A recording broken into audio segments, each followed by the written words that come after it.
Good morning. Welcome to BESE. This is the Academic Goals and Instructional Improvement Committee meeting. Call to order. Ms. Rawson, can I get a roll call, please? Yes, sir. Dr. Bofi? Mr. Castile? Here. Dr. Davis? Here. Mr. Davis? Present. Ms. Ellis? Present. Mr. Garvey is not in attendance. Ms. Holloway? Present. Mr. Morris? Present. Ms. Orange-Jones? Present. Mr. Rock? Present. Ms. Vaucher?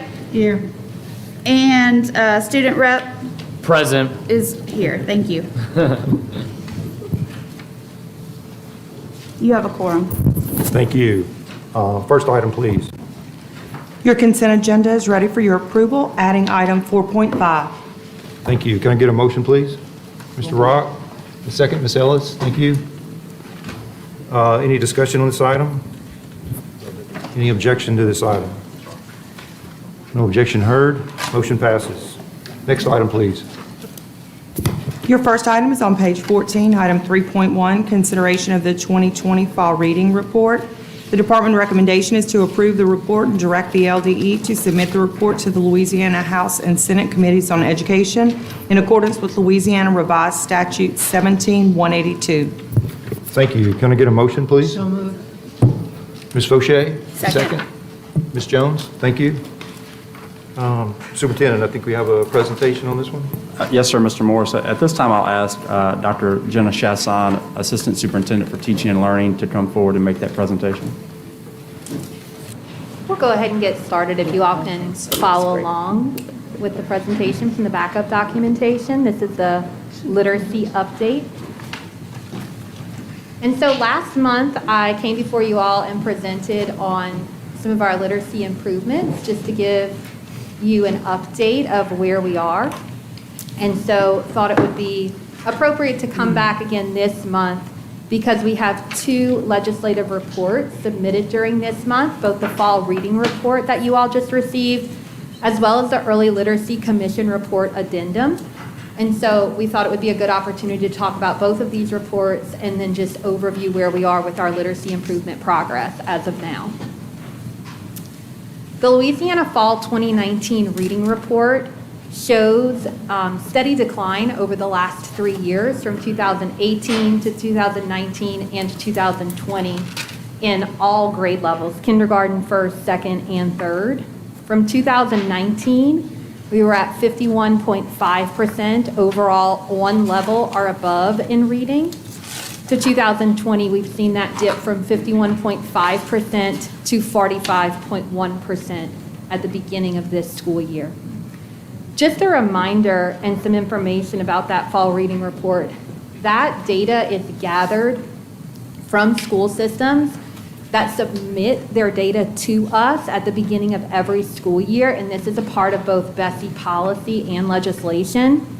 And school systems have a choice to use STEP, STEEP, Dibble's Next Cadence Reading, or Dibble's 8. But just to highlight here that those are 4 different tests. And so what we do in this fall reading report is roll that data into an either on, above level, or below level rating so that we can show reading progress, or unfortunately in this case, decrease in reading attainment over time.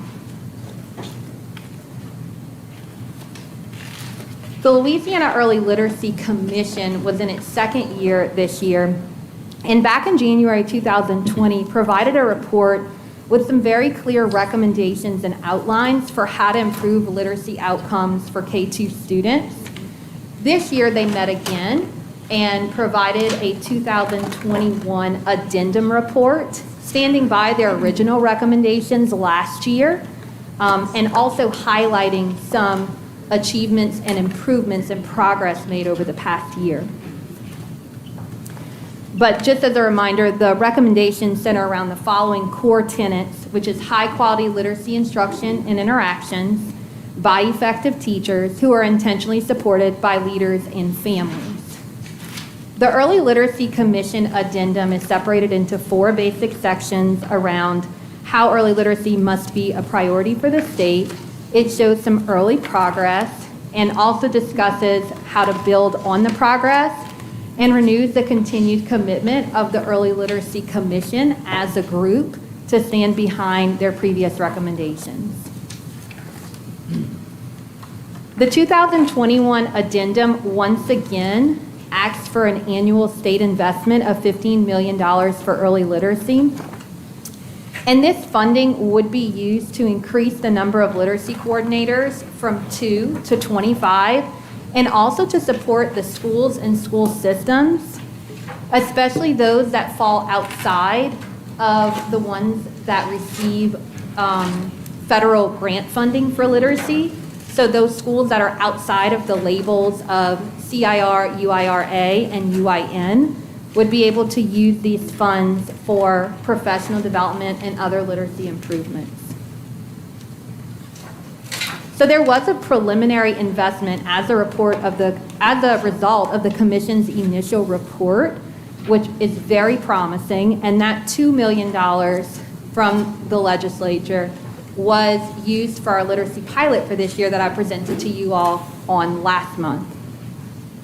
And the K-2 pilot, again, is happening in 13 schools across the state, supported by 2 state-level literacy coordinators, and working on developing, implementing, and analyzing the data currently from that pilot.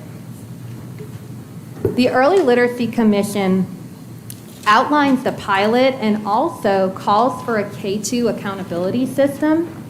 And so, of course, we have a long history of accountability aligned to grades 3-12, and now an early childhood accountability system, but we do see that gap in kindergarten through 2nd grade. And so back in November, the Accountability Commission asked for the department to explore what a K through 2nd grade accountability system might look like. And this was following, of course, the Early Literacy Commission also asking for that exploration and research. And so it asked specifically for the department to investigate designing a K-2 accountability system aligned to the department's academic strategy and state standards, and then to pilot, refine, and scale a K-2 accountability system by no later than 2022, 2023, and to design and implement an improvement strategy aligned to the ratings that drive specifically literacy achievement.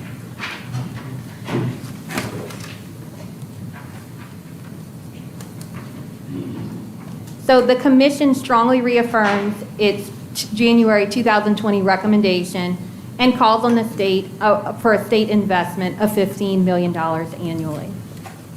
Another result of the Early Literacy Commission, a recommendation was that every pre-K through 2nd grade teacher and administrator is provided with high-quality professional development that includes initial training and ongoing support on the foundations of reading and language and literacy. So as a result, the department took a look at our already established initiative around content leaders, and we've had ELA, math, and now science content leaders for a few years now, and these content leaders serve as content and curriculum experts to then re-deliver in the field, re-deliver professional development and coach teachers at their schools and across their systems in some cases. And so the K-2 literacy content leader was begun this year. We released an RFA, and we have selected a vendor to now create this training for the first cohort, which will take place next school year. So we will have K-2 literacy content leaders now added to that initiative. Another recommendation, and something that I think schools and school systems struggle with quite often, is creating conducive schedules for K-2 literacy. And so that is something that we are piloting through the literacy pilot this year. And the development of literacy scheduling guidance will be released this spring as schools and school systems begin to create their schedules for next school year. And this will make sure that we have some just really great protocols in place for partner, higher ed, teacher preparation provider programs, and K-12 systems. And so the Believe and Prepare ELA Collaborative does just that. They began meeting in December, and it's 28 participants from both teacher preparation programs and K-12 systems taking part in this collaborative. And there's a series of meetings for them to discuss current dialogue around the science of reading, the foundations of reading, and how aspiring teachers are being prepared to teach reading in the classroom. So there's been some really wonderful discussions so far in these collaborative meetings. So they'll meet over the next few months and end with some recommendations for what those ELA methods courses look like for our aspiring teachers in the teacher preparation programs. Another early literacy commission recommendation that we have moved forward on is creating a family literacy engagement work group. They began meeting in December as well. So this work group has parents, teachers, school and district leadership, higher education, and advocacy organizations all a part of it, interacting from December through March. And together, they are brainstorming an exhaustive list of ideas and strategies to promote ongoing communication with families around their child's literacy development.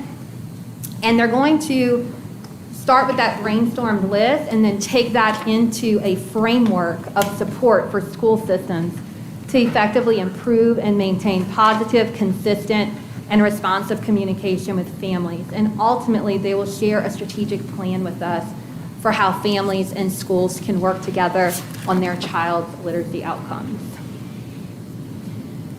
So in looking ahead, of course, we are still in that K-2 literacy coaching pilot year where we are just getting a year of action research to really explore a lot of the literacy improvements to be made. We are also looking to engage in an RFP process, a request for proposal process, to identify a literacy screener. And by doing this, we would take the literacy screener and be able to provide for schools and school systems a really strong screener that they could perhaps use multiple times throughout the year to assess student progress, use for progress monitoring, and then to inform instruction in the classroom. And then also, we're looking forward to increasing human resources, more literacy coaches and coordinators around literacy work in schools through our federal grants and through potential state funds, and ultimately to release our Louisiana Comprehensive Literacy Plan this spring. So we are really excited about our literacy improvements. That's our update for today. I'm happy to answer any questions or hear any comments. Members, feedback for Dr. Chason. When you look at Table 3 that breaks down kindergarten readiness by virtual versus in-person on the scores, it looks like there's a pretty clear drop in kindergarten and first grade, that the kids that are in person are scoring higher on the literacy screening than the ones that are virtual until they get to the second and third grade where things start to even out. And so my question is, how much of that kindergarten, I'm on page 22, Table 3. So how much of the assessment score in kindergarten and first grade reflects technology proficiency as they're taking the test rather than their literacy skills? I don't know how these assessments are done when they're virtual learning. And if it's not technology kind of as part of that, the explanation for that gap, how worried should we be as a state that our virtual learners are going to be so much less prepared from a literacy standpoint? So the first part of your question, these literacy screeners are teacher administered, so for the most part would not be, in kindergarten and first grade, would not be the students having difficulty, though it's difficult to say without always being there because these are conducted in virtual settings. So is it the child having trouble with the technology as the teacher is administering the assessment? It could be. It depends how they were administered. And that's part of the drawback, quite honestly, to this data, is that it is 4 different assessments that are being used across the state, and also that there are varied administration techniques. So although the publishers of the assessments give guidance and administrative outlines for how to administer the test, how to collect the data, and then teachers report the data to school systems who upload the data to us, there is some variance. It is not the same as, say, like our LEAP test, that is a secure test administration, a state test administration, and we can feel really secure about LEAP data in comparison to this data, where I think there is some variance. So then as we move towards this idea of trying to figure out how to assess K-2 in the accountability system, will that kind of, I guess, diversity across tests end up being eliminated as a result of trying to figure out one cohesive way to measure accountability, if literacy is going to be a component of the accountability system for K-2? So that is something that we're currently researching, and that's why I talked about that request for proposals. That's research we're doing because, yes, we would have to adopt one single literacy screener to be able to use it for K-2 accountability. And it would need to be a secure test administration. Okay, thank you. Members, other comments? Dr. Chason, thank you for that report. Really impressive that the collaborative effort that your team has put together to bring in all the stakeholders. I really appreciate that. Yes, sir. Superintendent Brumman? I want to highlight a few things here, and I guess more than anything, just call everyone to take a pause and think about the fact that we need a reading revival in our state. We can't just look at this report and think, well, just another report. It's 3 straight years of decline in literacy, and for me, it's hard to argue that there are things more important than this, especially, or against that rather, at this grade level of our kids in their most fundamental times. And so I just don't want this report to just go away and not us recognize that we have a challenge in front of us. But I also recognize the fact that we're committed to the opportunity in front of us as well. With the fact that even this year, we're seeing about a 6% decline year over year from last year. Of course, some of that, clearly is attributed, one would assume, to COVID. But we have to partner with systems on this. We have to, as a state agency, work, with the experts in the field to develop a comprehensive literacy strategy, and that's what we're trying to do. And part of that is that universal screener at the beginning, so that we have a standardized way of knowing where all of our kids are. We have a process for how that's administered. And then not just having the screening, but we have to do our work as a state agency of building out plans of what do you do with this data? Like what are the next steps? And then what is our role in terms of providing professional development or leveraging high impact systems within schools so that they're able to provide that professional development and support our teachers so that we can do better for kids. And so, I am alarmed by this. But it's something that we have seen over the last few years. But where I'm alarmed, I'm equally optimistic because I know that we at the department are taking this head on, and we know that we have partners throughout the state that are also very interested in this. And I just feel like we can flip this trajectory. Now we may have to be post-pandemic, I don't know, but I think good things are coming, and I think we will flip this trajectory, and our kids will be in a better place. But we have to have concern about this. And that's why you will continue to hear our staff come before you members and talk about literacy, because it has to be where we put a stake in the ground for our state. Thank you for your comments. Dr. Chason, hearing the superintendent's comments, I know the program doesn't start until fall, but when would we expect an update from your team as far as how it's progressing and feedback we have from the field and that sort of thing? I think our plan right now is to provide a literacy update at every upcoming BESE meeting. Great. Good to hear that. Thank you so much. Members, no further comment? Mr. Rock? Dr. Plumlee, just in thinking,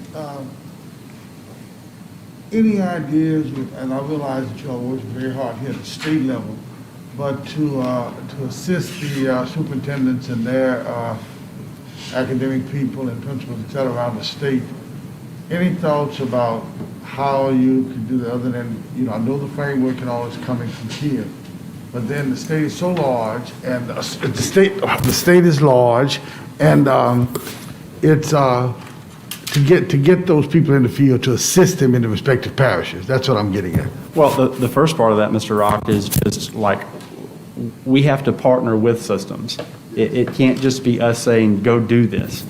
You know, we have to partner with systems so that they can understand that this is a collaborative process. We have to build capacity throughout our state to be able to do this work, which means investing in high-quality professional development, job-embedded professional development, teacher leadership, all of those things during the school day. The state has done a great job in terms of identifying high-quality curriculum for our kids in all of those areas. And so I think the next step of that is, one of the next steps rather, is working with systems to help build the capacity to be able to deliver on that. But there are also challenges that we have to overcome just around, as Dr. Chasson mentioned, this fall literacy screening is using 4 different measures that are administered in no telling how many different ways. And so we just have to standardize a lot of this and all work together on the process. And, you know, we are not in any way suggesting that there's not hard work taking place in the field, because that's absolutely not true. We just need to all work together to find a better way, because clearly what we're doing is not getting us the results that our kids deserve at this point. Thank you, Dr. Members, other comments? I just have one. Is there any plan to look at the delivery mechanism of early literacy before they get to kindergarten? So for instance, are we going to look at, are there parishes out there in school districts that have universal pre-K? And so is that something that we need to look hard at as a state? The difference between centers that are CCAP providers compared to those that aren't. Like, I don't even know if we have the ability to track when those children get to kindergarten, what their preschool environment was like, and whether or not we can see clear differences in literacy readiness when they get to kindergarten. So I have a question about whether or not we're going to see any data on that as well. Yeah, so currently that's the limitation of our data systems. So our data systems have been separated out into an early childhood and then a pre-K-12 data system. But the good news there is that we are under development for a new data system that will be cohesive from early childhood up through 12th grade. And so in the future, yes, we will have data that indicates where a child has been in their educational journey before kindergarten, and then how that impacts them once they're school age. Thank you. Mr. Castillo? Thank you. Dr. Chasson, thank you again for the report. I'm trying to wrap my brain around just a little bit in terms of the pipeline. So to Dr. Davis's point in terms of pre-K, earlier grades, but then beyond that, all the way through high school, can you share with us just a little bit in terms of, we're addressing early literacy, but to Superintendent Brumley's point, which the new superintendent for EBR said the same thing around literacy and reading, and making Baton Rouge the new reading city. And so I hear that conversation, which is really, really important. But then also think about the later elementary grades, middle school, high school. Can you share with us a little bit about the pipeline along the way, and where there might be some leakage along the way in terms of ensuring strong literacy skills? Yeah, that's a great question, Mr. Castillo. And as a former middle and high school person, where my heart lies. And we know that once students reach 3rd grade, a lot of times they see less and less foundations of reading in their classroom. And so that K through 2nd grade is a focus that I've been presenting to you all on, but we are not forgetting about 3rd through 12th grade. And so actually our federal literacy grants that we've been really fortunate to receive the last few years, our CLSD grants, do go all the way up through 12th grade. And so even in this year's Super App, we're inviting folks to think about how to utilize literacy funding for literacy improvements in elementary, middle, and even high. So that's part of our research right now as well, is what does that look like? How do we teach these kids who are past the foundational grades reading? What are the things that work in those upper elementary, middle, and even high school, so that we're not saying it's too late, we're saying let's still teach you how to read. Yeah, and one follow-up, Mr. Rock raised the point about the practical side of it on the ground. So in EBR, the new superintendent came on, he said a lot of these same things. And I've been trying to think about how does that work in terms of actualizing it. Is it the department reaches out to the local superintendent, to Dr. Narcisse, or Dr. Narcisse reaches out? Tell me, how does that mechanically work? Because again, at the high level, I get it, but what happens next, for example? So,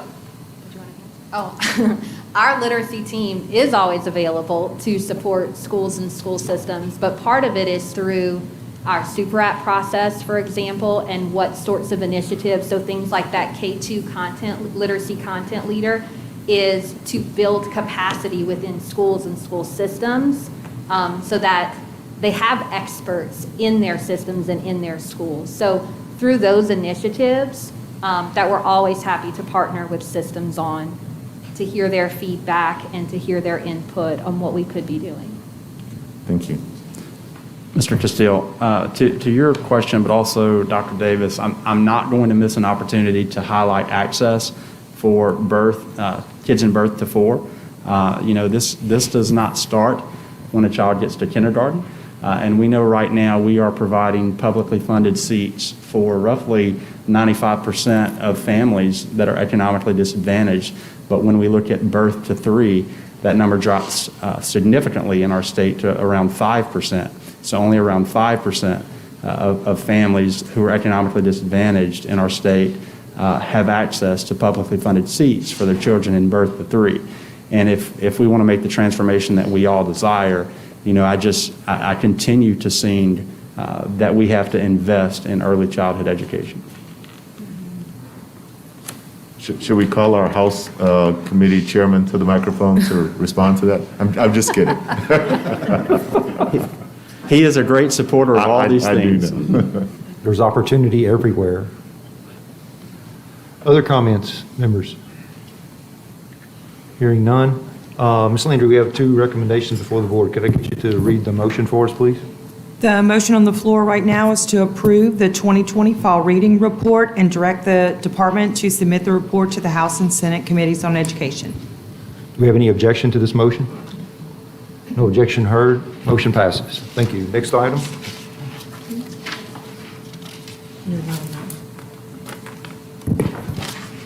Your next item is on page 100, item 4.1, consideration of TOPS Tech Early Start Training Program providers. The department recommendation is to approve ABC Pelican Charter Chapter, Associated Builders and Contractors, NOTEP, New Orleans Career Center, Ayers Career College, and St. James Online School as TOPS Tech Early Start Training Program providers for the 2021-2022 academic year. Thank you. Got a motion? Got a second? Ms. Orange Jones?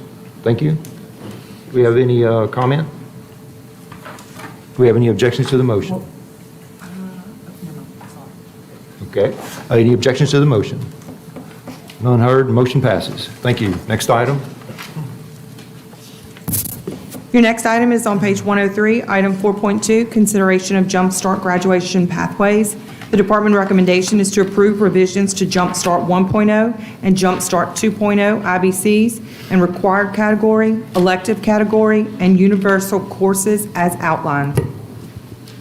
Thank you. Do I have a motion? Ms. Holloway, the second. Ms. Jones? Superintendent, I think we have a presentation on this one. No, sir, but Mr. Bradford is available for questions on this item. All right. And we have a public comment card. Ms. Amy Weens? Ms. Weens, are you present? Well, would you like to speak? Thank you. All right. No other public comment?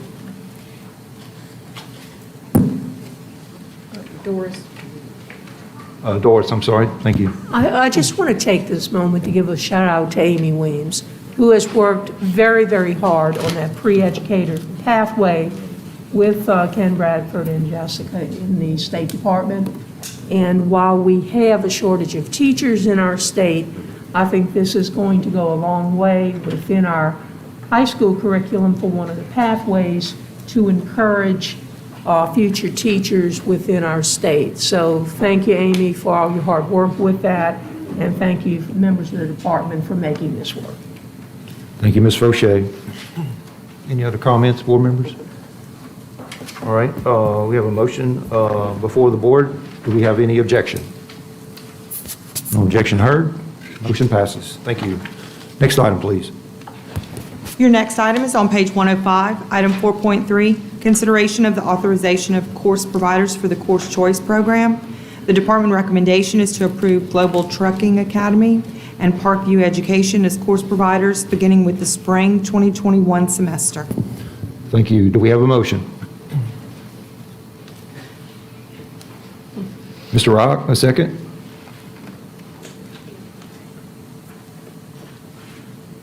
Thank you. We got a second? Ms. Holloway? Objections to the motion? Any discussion? No discussion. Objections to the motion? No objection. Motion passes. Thank you. Next item, please. Your next item is on page 108, item 4.4, consideration of a plan regarding the early learning development standards review process. The department recommendation is to approve the plan as outlined. Thank you. Do we have a motion? Ms. Jones, a second. Ms. Holloway? Superintendent? Dr. Chasson will make a report.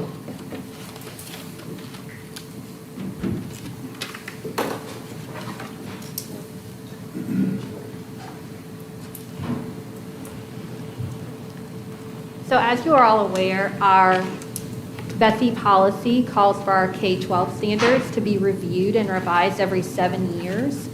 The policy does not apply to our early learning development standards that were created back in 2013, but as a best practice, we would like to take them through a similar review and revision process within the next few months. So just a little bit of history and context. They were developed back in 2013 over a year-long effort led by the department, national experts, as well as local stakeholders. The Birth to 5 standards support the state's kindergarten readiness definition and are designed to be used as a daily reference and resource. So given the length of time, we do feel like it is necessary to review and subsequently revise these standards. We have 5 revision goals. We do believe that the current standards are strong and that they do align well to the B to 5 standards from other states as well as the National Head Start standards. However, we have outlined some goals within this review process. We would like to make stronger connections to kindergarten readiness expectations. We'd like to ensure a stronger integration of language that supports children with disabilities as well as dual language learners. We'd like to reorganize the framework and the structure. We've had feedback from practitioners throughout the year, and so we'd like to make it a little more navigable and user-friendly. We'd also like to embed commonly used assessments to increase the alignment and also update the resources to reflect the most current research. Like all of our standards review processes, we would follow 2 guiding principles: diversity of perspective, really try to ensure that committee membership reflects the geographic and demographic diversity of the state student population, and also allow for a great deal of public input, give opportunities for the public to weigh in on every single standard, as well as committee meetings that are open to the public. The committee will review the current early learning development standards and ensure alignment across age, developmental levels, and domains. And they will represent school systems, Head Start, Early Head Start, child care, higher education, the Louisiana Department of Health, and parents. We plan to use a self-nomination process for the Standards Committee and leverage all of our communication channels to publicize the release. And you can see the timeline here. This looks like presenting the review process to you all today. We did present to the Early Childhood Advisory Council back in December for their input. We would then open the applications and announce the committee participants next month, and for the next several months conduct virtual committee meetings, post draft of the standards for public comment on every single standard, then present the standards to the Early Childhood Advisory Council before bringing them back to you all for approval at the August BESE meeting, and throughout next year provide professional development to the field for update on these standards. I'm happy to answer any questions or hear any comments. Members' comments for Dr. Chason? No comments heard. Thank you, Dr. Chason. We have any opposition to the motion? No opposition heard. Motion passes. Next item, please. Your next item is on page 113, item 4.6, consideration of an update report regarding reopening of schools in response to COVID-19. The department recommendation is to receive the report regarding school reopening data, focus group results, and Strong Start 2020 implementation efforts. An updated presentation document has been distributed. Members' motion. Ms. Holloway, second, Ms. Jones. Superintendent?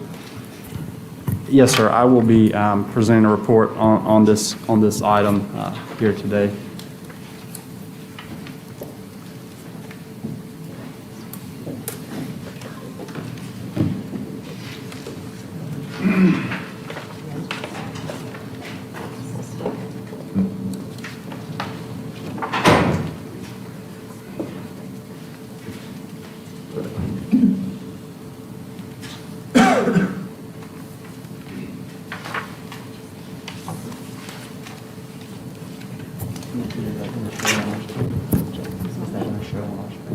No, that they have the presentations moved out.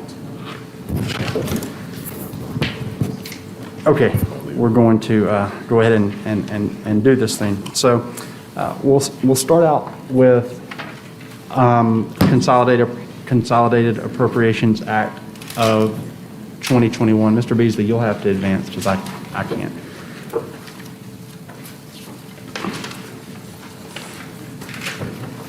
So on December 21st of 2020, Congress released the Consolidated Appropriations Act of 2021. This legislation includes COVID-19 relief package specifying appropriations provisions of $81.9 billion to governors, state, and local education agencies and higher ed institutions.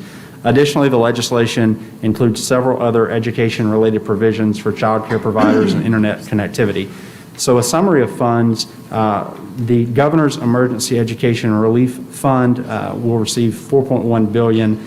Elementary and Secondary School Emergency Relief Fund, $54.3 billion. Higher Ed Emergency Relief Fund, $22.7 billion.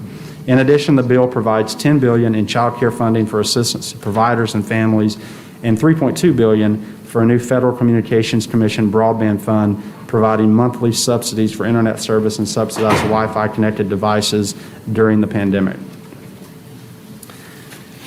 There's a new focus on addressing learning loss for students disproportionately affected by coronavirus and school closures, particularly high-need students. The department is engaging with various stakeholders to gather input on how to best utilize the federal stimulus funds based on the needs of students, families, and educators. So on the chart, you can see funding from March of 2020. We pushed out about $283 million to LEAs. There was a portion of that was held back at the state level. $1 million of that holdout we just allocated to systems today to help seed some of the tutoring efforts. And so whenever you look at the new ESSER, or CARES 2.0, you might say, you can tell that the amount of funding that will be available for the new allocation is roughly 3 to 4 times the amount that systems in the state saw in the spring.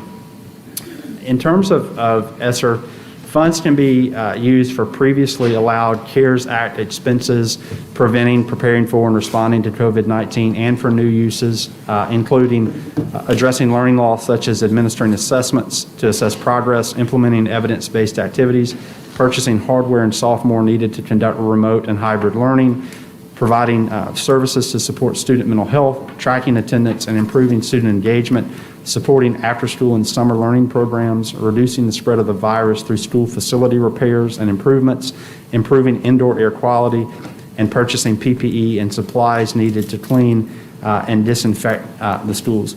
We have been deliberate as an agency trying to have conversations with various stakeholder groups to get a sense of areas where we should be leaning in, areas that we should be thinking through in terms of the allocation of these new dollars. We do know that, again, we're looking at 3 to 4 times the dollar amount that was provided in the spring. With information coming out from the federal government and the U.S. Department of Education, that really has been limited to us. We have to believe that is related to the transition in that agency at the federal level, but also the presidential transition as well.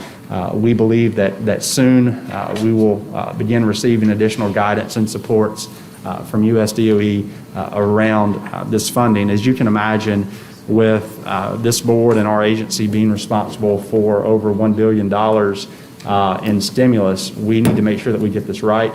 That's why we're trying to ensure that we hear voices across the state. That's why we're trying to make sure that our systems internally are right to be able to administer, to be able to monitor and track usage, and so that we can do everything that we need to do in order to support our systems in implementation and ensure that they have the guidance that they need to be successful. So more information will be forthcoming on CARES 2.0, as we have internally called that. But I'd be happy, Mr. Morris, before going to the next section of this reopening, if I want to take any questions around this. Certainly a $1.1 billion windfall is worth some conversation. Board members, any discussion, feedback, your thoughts?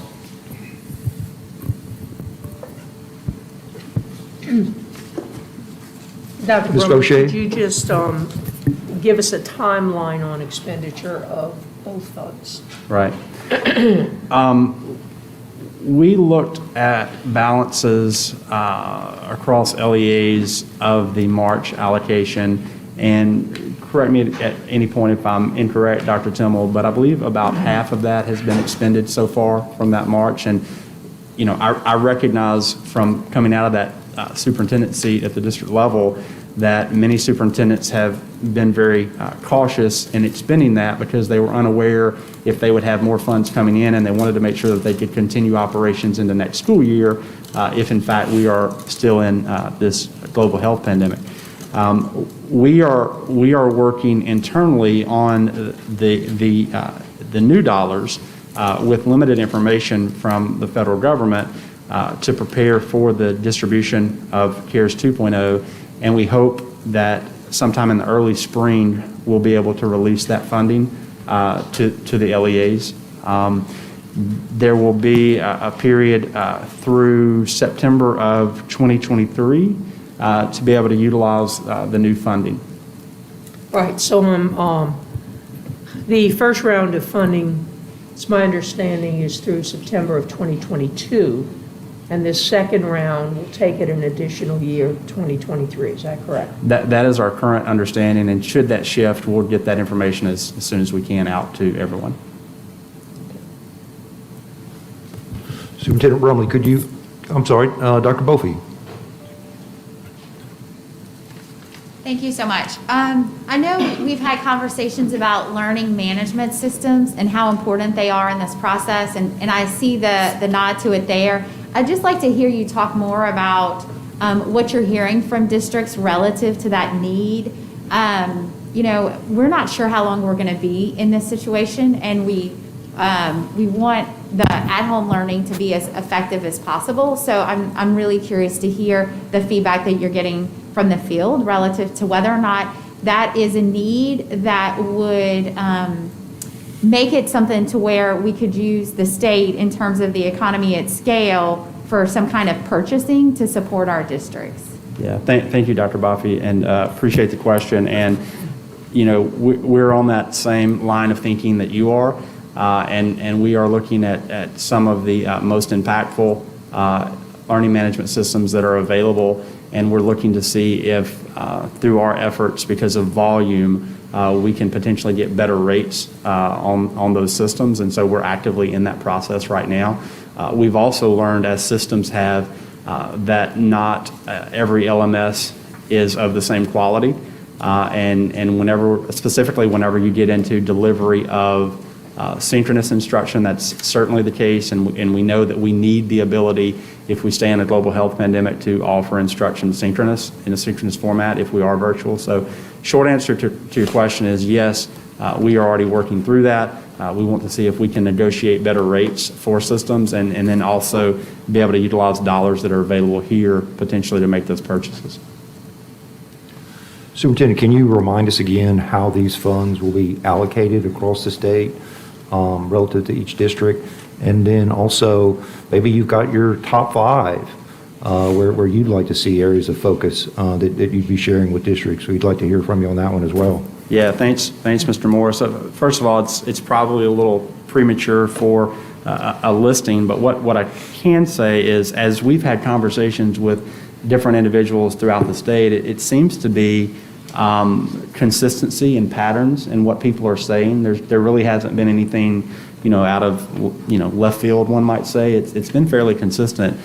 Technology, infrastructure, accelerating learning, overcoming any loss that may exist, professional development, mental health for students and employees as well, engagement, re-engagement of students who are absent or truant. And so we have collected a listing after, I don't know, 15, 20 conversations with various stakeholder groups throughout the state, and there's really nothing in there that's, again, just off the mark or inconsistent with what another group has shared. 90% of the dollars are flow through directly to systems. But what we want to make sure that we do is that we provide sound guidance around what those dollars can be used for, and also be able to leverage the learnings that we have been able to make with the information we've gathered from people about some of the things that are most important. So we want systems to also know those things because they may not have had all of those conversations with various groups. So we'll be getting that information out as quickly as we can. The other thing I would say, even with that 10% holdback, which happened with the dollars even in the spring, you see here today that even with that holdout, we have distributed that funding. So we only had a $2 or $3 million holdback that remaining, and so today we distributed $1 million of that just to seed some of the tutoring efforts. And you could say, well, $1 million, that's not much once you allocate across the systems, and that is in fact true. But it is maybe a signal that this is an important initiative. It's something that systems should be considering in terms of how do we accelerate learning for students who had their school building closed in the spring and or have been switching back and forth between various modalities of instruction over the course of this year, have been in quarantine, all of the different challenges that we have faced in educating through a global pandemic. Excellent, thank you. Board members, any other comments before we proceed? Ms. Ellis? Yes, I want to come back to Ms. Bofi's suggestion about an LMS. I do think that is a big topic, and it's very timely, something that districts would be making decisions about soon. So what's a deliverable or a turnaround time for that? Yeah. I don't have a specific timetable on that, but what I can commit to is the fact that we understand system planning schedules, and we understand when decisions have to be made. For instance, if you're thinking about summer programming, you don't begin thinking about that in May because you have transportation, you have food service, you have all the logistical items that have to take place well in advance. So we recognize timing behind all of this, and we are working as quickly as we possibly can. And I'd be happy, Ms. Ellis, to follow up with you and Dr. Bofi as we progress through this with those negotiations with those companies that have high-quality LMS available. Ms. Lawrence-Jones. Dr. Brumley, just a quick follow-up on the spending timeline. I think you mentioned this year, the money that currently exists for systems must be spent by, I believe it was fall 22, and then these new funds would have to be spent by 23. Any concern about that, given that for many systems, the impact of what is being faced now across our systems will be felt for years to come, and just seems like such an enormous opportunity to be able to leverage these funds in meaningful ways, but the timeline does seem a little bit steep from my view, but I'm curious what your perspective and others are. Yes, I'm very concerned about that, and my team is probably all out there nodding their head because they've seen me be concerned about that. But what we know is that we think it would be important to use these dollars to leverage activities that parlay into the future. So position us in a way to do things that set us up systemically to be able to do some of the things that we otherwise would not have been able to do. And so we're very aware of that. But I think for us, first and foremost with this funding has to be, before all other things for us and our team, is how can we safely reopen schools for all students every day should they want face-to-face instruction. And, does that mean, some systems may need to identify or rent additional space or identify and staff additional educators. We don't know what that specifically might look like, but I think first and foremost with the funds, to all extents possible, we need to use these to make sure that our systems are open for face-to-face instruction every day. Thank you. Superintendent Brumley, if we could, just take a break here just for a second, recognize Mr. Castile. I think he's going to recognize a guest here in the audience today. Great. Thank you, Chairman Morris. We have the distinct pleasure today to have in our audience the newly selected EBR Superintendent, Dr. Cito Narcisse. 2020 certainly has been a challenging year for EBR, its residents, students, family. We're very pleased that the board made a selection with Dr. Narcisse. I know that he is in town at least until tomorrow. I'm sure he has a very, very busy schedule. So, Mr. Chairman, thank you for allowing me this time to recognize him. Dr. Narcisse, would you please stand and, if you don't mind, come to the podium so that, one, we can appropriately recognize you, and if you don't mind sharing just a few brief words with us so that we can get to know you a little better.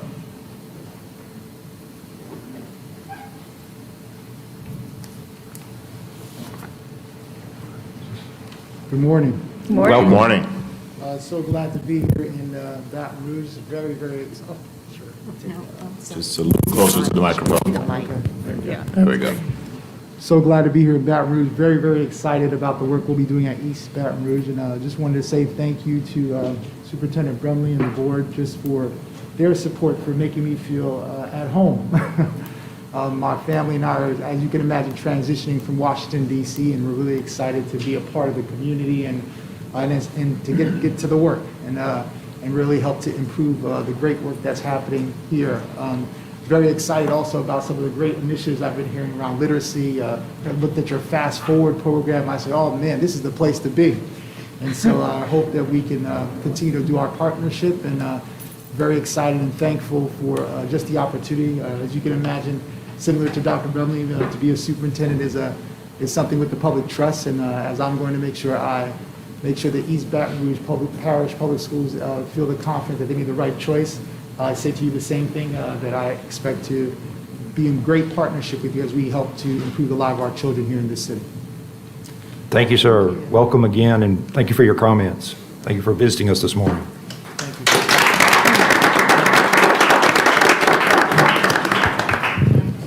Mr. Morris, I'll share briefly some of the comments that I shared at Dr. Narcisse's first opportunity to speak to the public after being named. Superintendent searches are challenging. They're challenging for the candidate.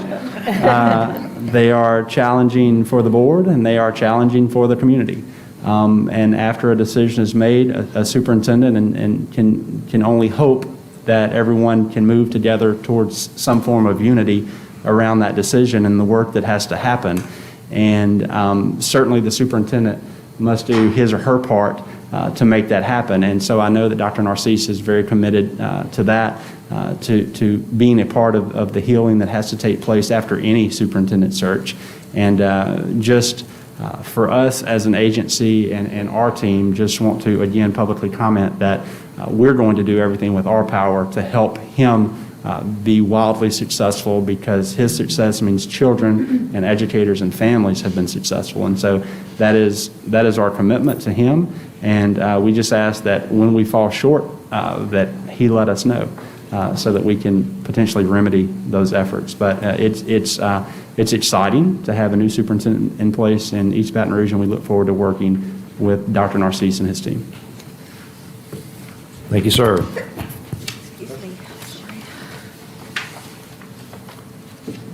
We're gonna pick up from this handout. Okay. School reopening dashboard. Yep. Okay. So the Louisiana Department of Education has made a series of updates to the school reopening dashboard. These will be made public soon. Updated features of the dashboard include a more user-friendly format, detailed data points including school-level reporting, student assigned versus unassigned in shared devices, modality insights additions in terms of the form of instruction being provided, a technology readiness tool that will also be integrated. Whenever we look at connectivity data points, we will also have students with confirmed connectivity, students without confirmed connectivity, students confirmed by grade, students receiving assistance total, students receiving assistance via MiFi, via home service, students broken out by grade level. And if you can see on that report on the screen behind us, board members, you can see that that is a friendlier format than our initial product. It's simply an evolution of our work to make sure that our public and this board and systems across the state have data that they can access in a friendly way. We're excited about these changes and these revisions and think that they will be welcome.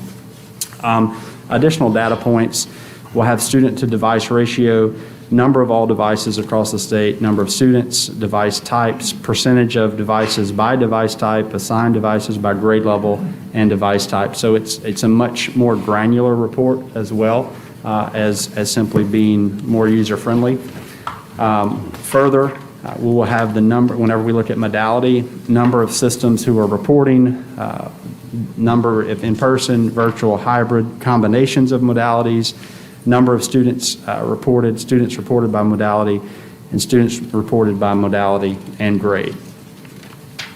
Further, additional data points, number of schools reporting, the modality in which they're reporting, where they have a combination of modalities. We'll have a map this time around and a modality table. So that is just an update on that dashboard. That is the new look that we will soon be unveiling on that dashboard. Well, you know that's my favorite topic. Okay. So I really appreciate the effort. So you wanted to move to the next agenda item? Oh, no. Let's park it here for a little while. This is really my favorite item on the agenda, and I really appreciate the department's follow-up on this. Data brings us a lot of credibility. You guys have provided this data real time, kept it refreshed.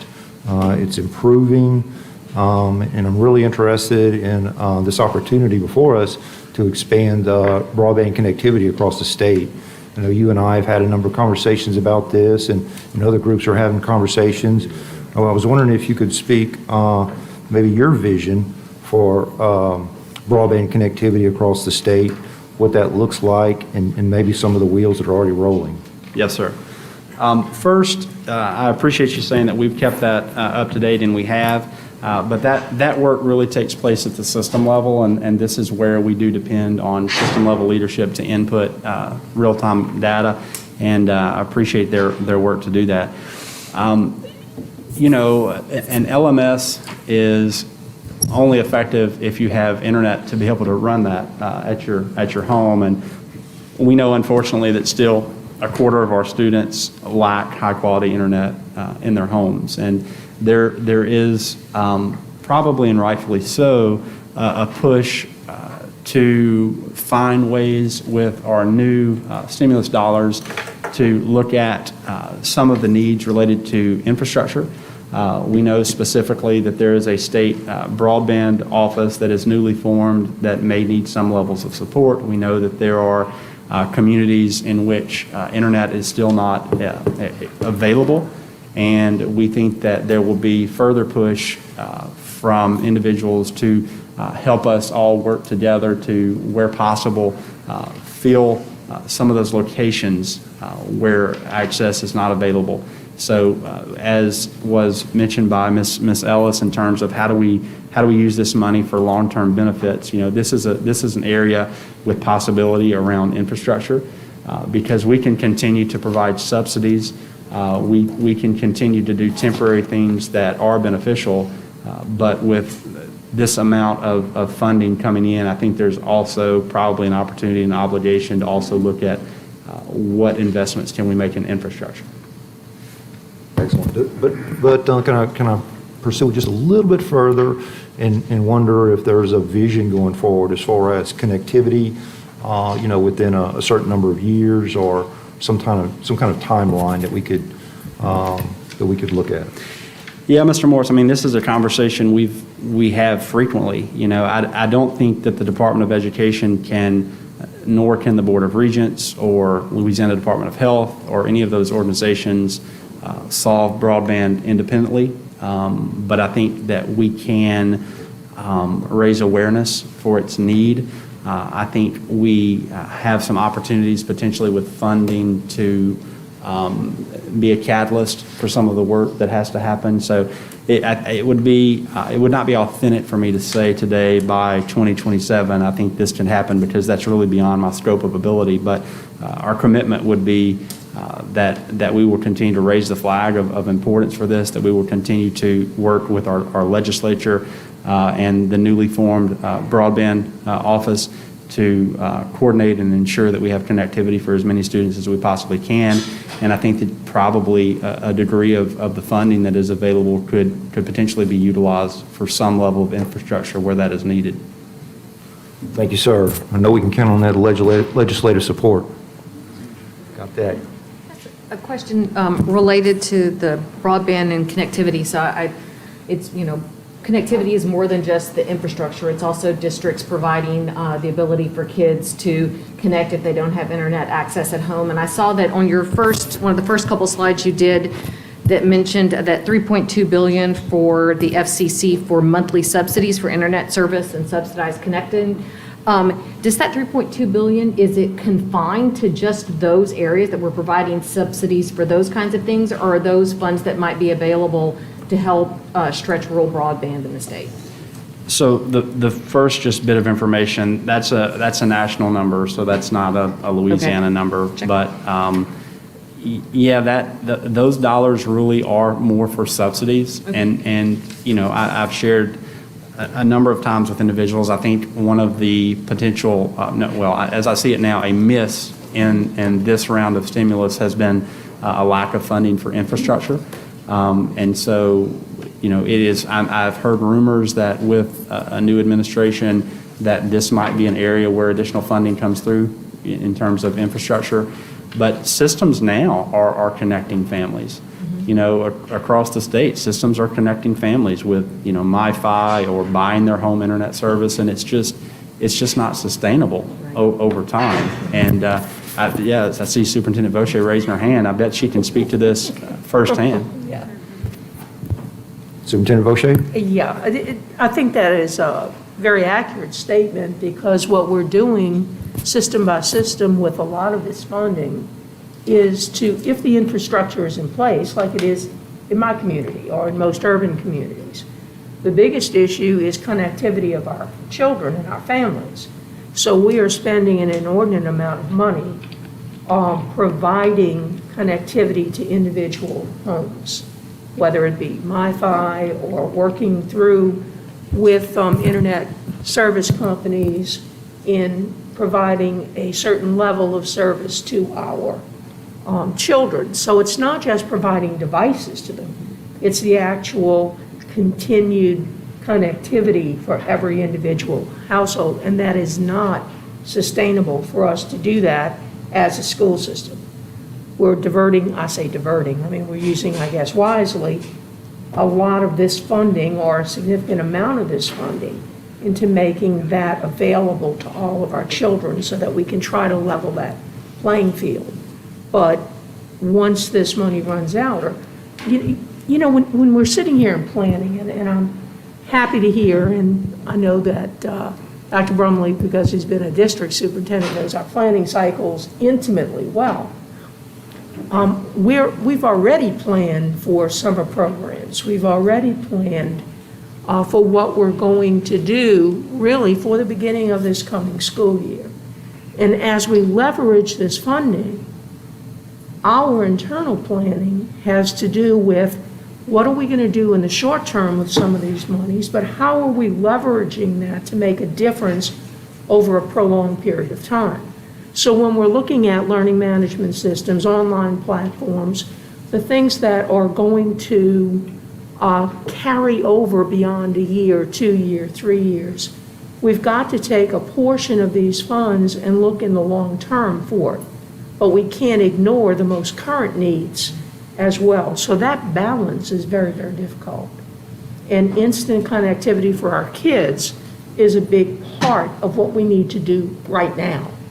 So I don't know if that answers part of what we're looking for, but it does take significant funding, and hopefully we can look at some partnerships with business and industry, and what can we do to mitigate some of this and make it more affordable for families that cannot afford it, and then we're going to be running out of funds to afford it for them. Superintendent Vaucher, you know, I'm not one for additional governmental agencies, but I am fairly excited about the broadband agency that has been created within our state, and so we want to do our part to support that. Because even if, and I know this because I would have been in this position, you know, even if you would have asked me as a local superintendent, you have X amount of dollars, would you provide, you know, Y% of funding to infrastructure within your parish?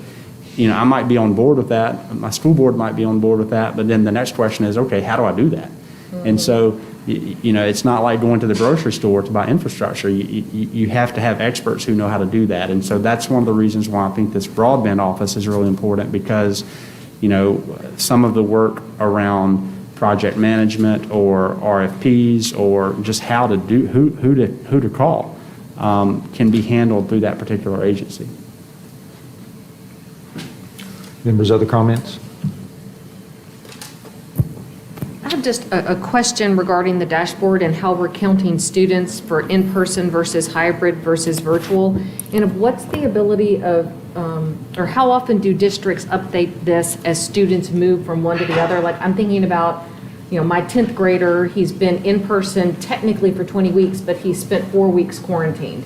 So does he move around in these districts? Does he always count as hybrid? How does that work? I would assume that he is counting in the way that the system as a whole is operating. I would not think that they would probably say this individual child is on a quarantine, so let's go in the system and input that. I think it's a broader look at that.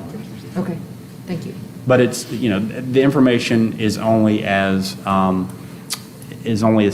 as how it's loaded and when it's loaded. And so that's why we have continued to thank systems for providing this information as soon as they can. Thank you. Other comments? Superintendent, you mentioned the new Office of Broadband Direction at the state level, and I appreciate your efforts working with the governor on that. I'm wondering if we could extend an invitation to that individual once that position is filled, and have that individual testify before the board and help to enlighten us on how do local districts make those connections, and how can we connect the dots here and make sure the left hand's talking to the right hand, so to speak.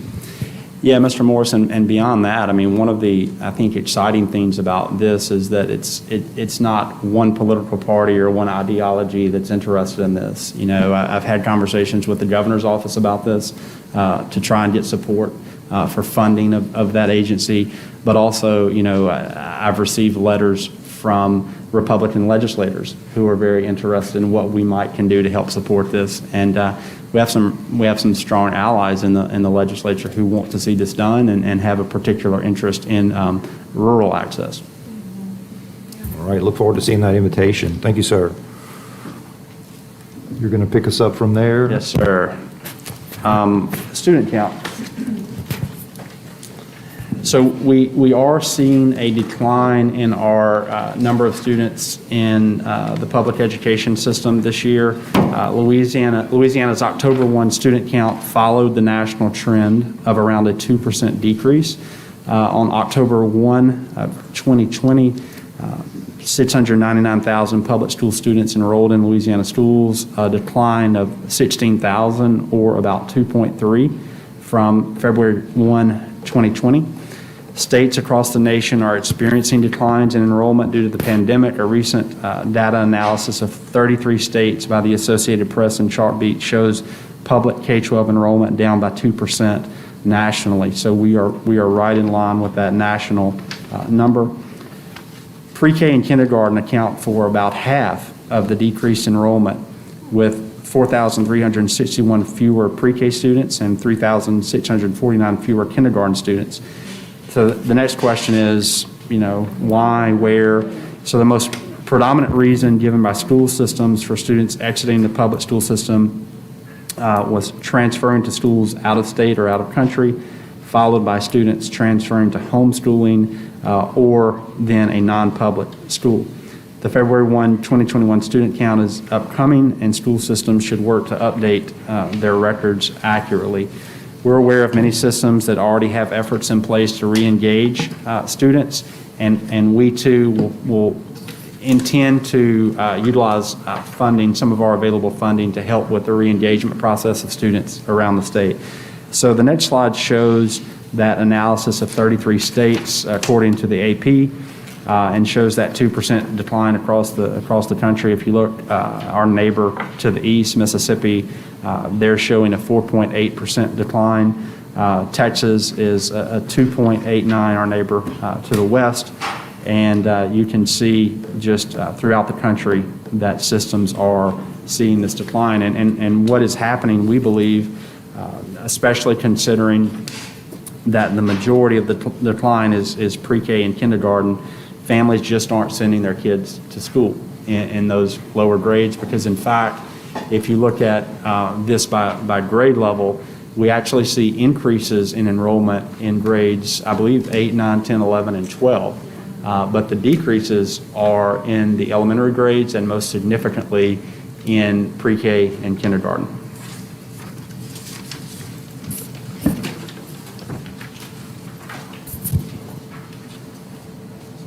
Pause there if there are any questions. Dr. Bophy.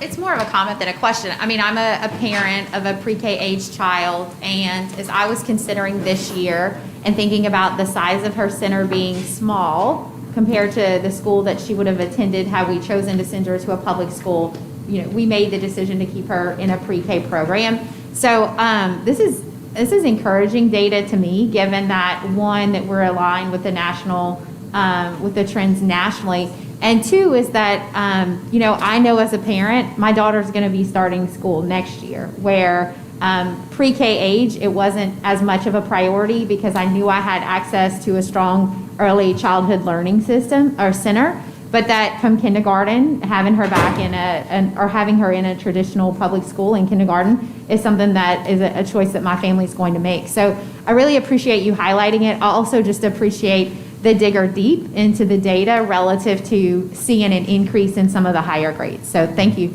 Dr. Bophy, also just a point, and I have no basis to justify it other than saying, we also experienced the most powerful in terms of wind force storm to ever hit our state this year in a hurricane, and then Delta right behind Laura. And so I have to think that our number would not be 2.3 or 4 if in fact we didn't experience those storms as a state, because I know specifically Cameron and Calcasieu, that played into that, and some of the movement, not just of those students to other systems, which I appreciate systems for taking in those kids, but also movement to Texas for some of those families.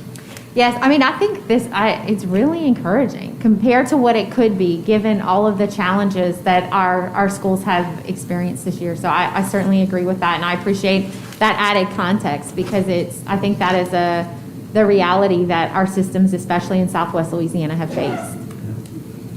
Thank you, Dr. Bophy. Superintendent? Yes, sir, that's it. I'm sorry, Ms. Lawrence Jones? Just a follow-up to, on the data. So I hear you saying that the trend in enrollment for pre-K and K is true across the country, not necessarily just driven in our state.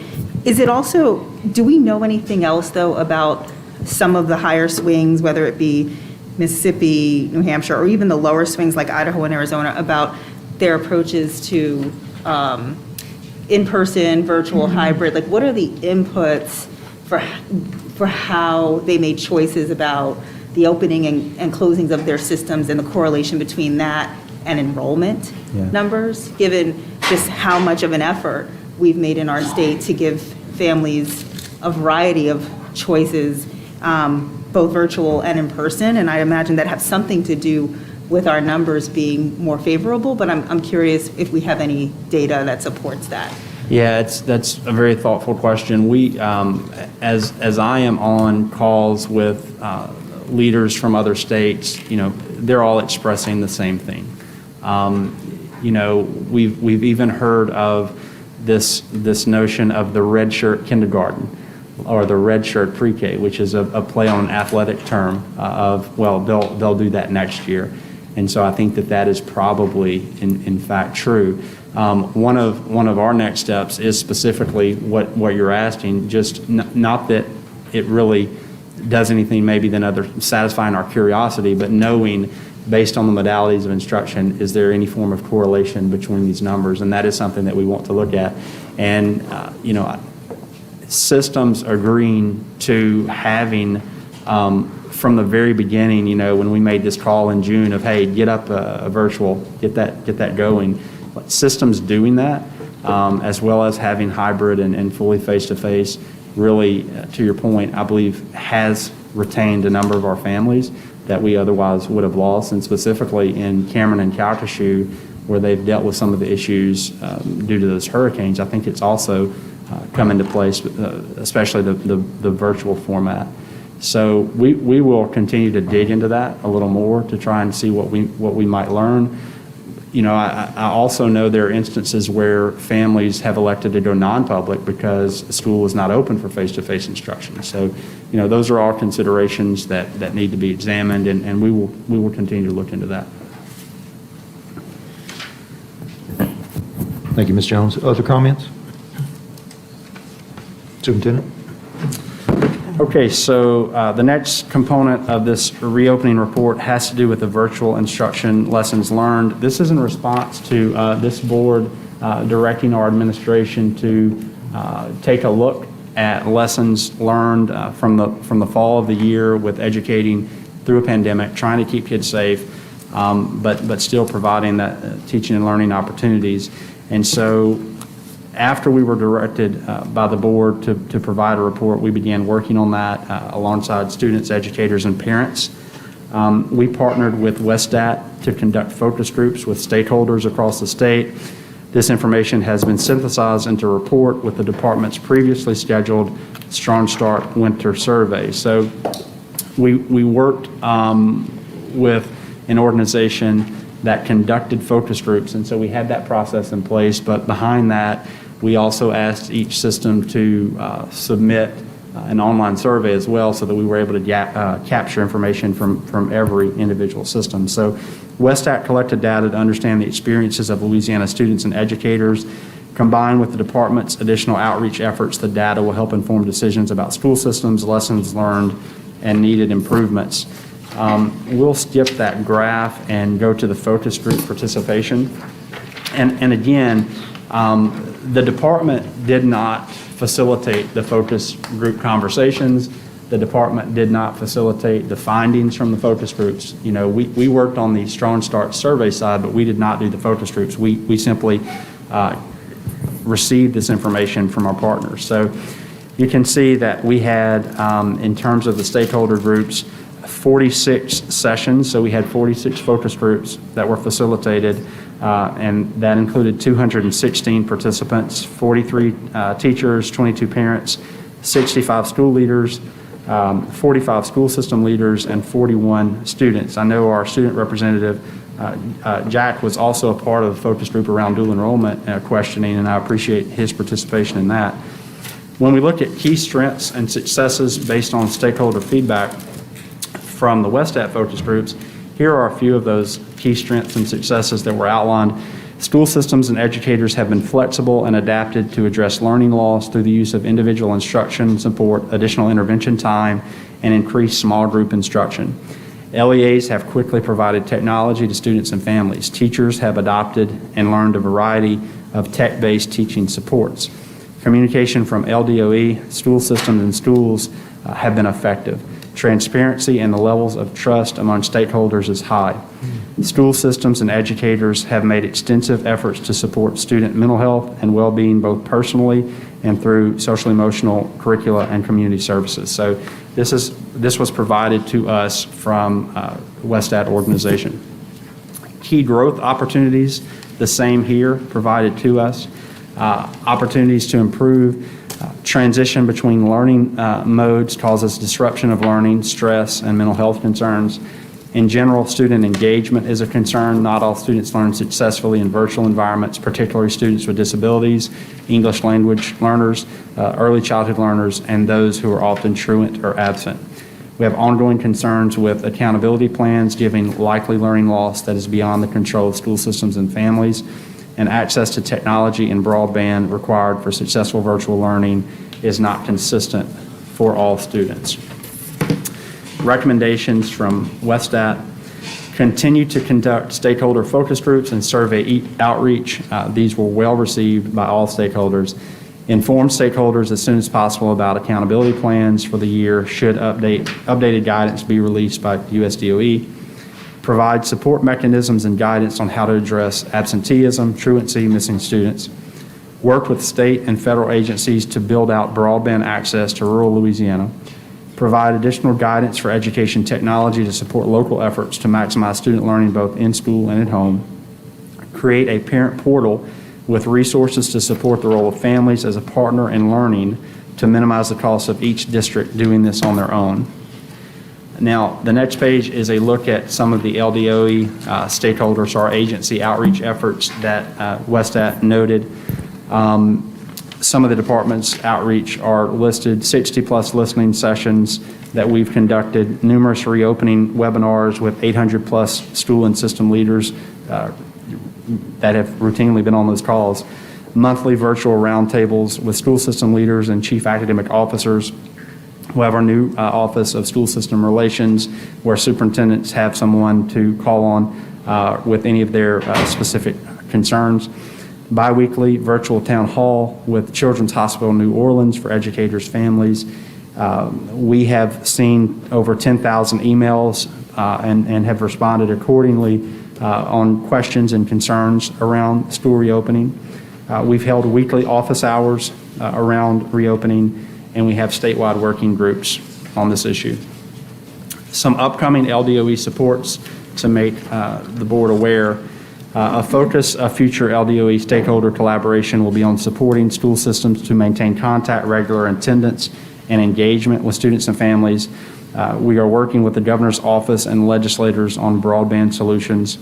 We are launching soon a tutoring initiative that has been developed to provide additional support for students and to help recover lost learning. We have REAL, which is our real-time early access to literacy, to provide individualized support for students in grades pre-K through third grade to make progress in their literacy development with a focus on support for virtual learning. And we are also researching how a learning management system vendor guide can be utilized to support school systems in the selection of a high-quality LMS. And to Dr. Bophy's comment, we're also looking at how we can leverage our ability with volume to drive those rates down. So that concludes that part of this presentation, Mr. Morris. Thank you, sir. Members' comments? All right, thank you. Go ahead, Superintendent. Okay. I know it was important for this board, as I wrap up on the lessons learned, I know it was important for this board to be able to engage with families and teachers and leaders. And so I think that process helped with that. I think that people saw that we are welcome to hearing their feedback, and so we'll continue to do those things. So next has to do with reallocation of coronavirus recovery funds.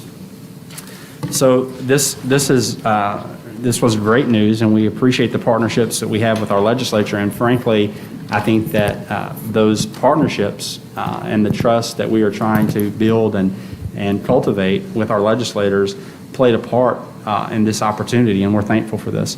The Louisiana legislature allocated $8 million to the Department of Education for distance learning devices right before the turn of the year. The vote came during a December meeting of the Joint Legislative Committee on the Budget. The allocation is funded with $8 million from the Coronavirus Recovery Fund. LDOE quickly purchased over 23,000 Chromebooks that are being distributed to school systems across the state for schools serving grades K through 8. This technology will increase student access to individualized learning opportunities and will support our upcoming tutoring initiative. The department created device distribution allotments using the same methodology as the ESSER fund allocation. Devices should be distributed to all systems by the end of February. These devices will be used to support tutoring, which begins February 1.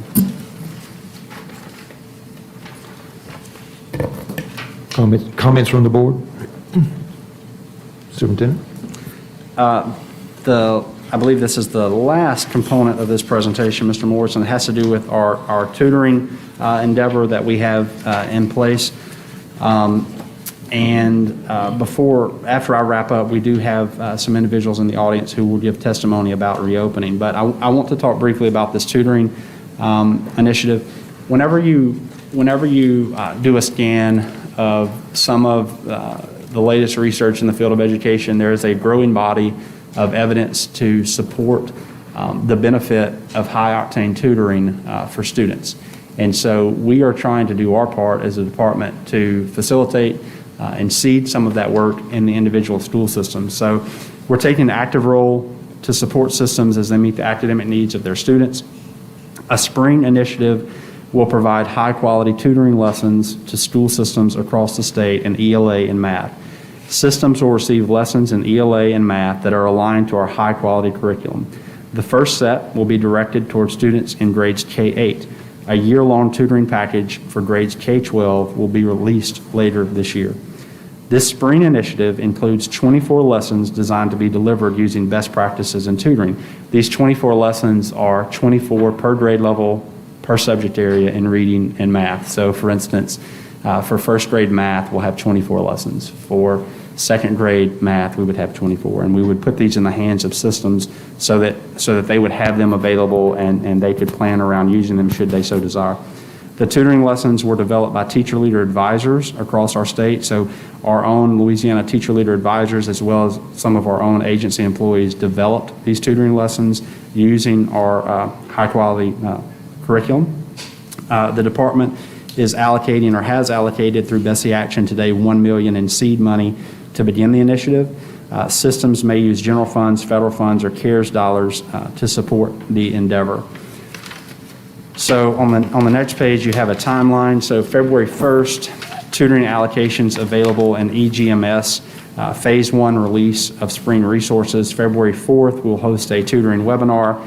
February 11th, a math tutors webinar. February 15th, Phase 2 release of resources. February 18th, an ELA tutors webinar. February 26th, Phase 3 release of spring resources.